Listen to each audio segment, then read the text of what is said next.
అన్నమాట కానివ్వండి, స్వాతంత్రం వచ్చి మనకి 75 సంవత్సరాలు దాటిపోతుంది.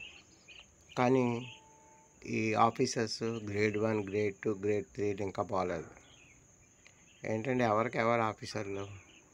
ప్రజాస్వామ్యంలో ప్రజలకు ఆఫీసర్.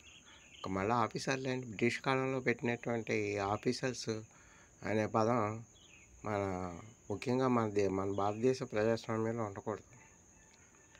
అది తీసేసి సేవక్ 1, సేవక్ 2, సేవక్ 3 అని పెట్టండి. గ్రేడ్ 1లు, గ్రేడ్ 2లు, గ్రేడ్ 3 రేటు మళ్ళీ ఆఫీసర్స్లో మళ్ళీ గ్రేడ్ 1లు, గ్రేడ్ 2లు, గ్రేడ్ 3లు అందరూ సమానమే కదా ప్రజాస్వామ్యంలో.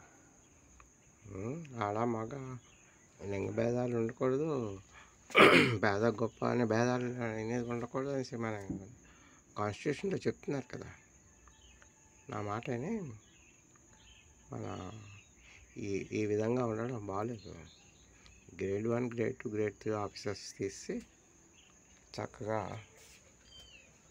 ప్రజాసేవక్ 1, ప్రజాసేవక్ 2, ప్రజాసేవక్ 3 అని పెట్టండి.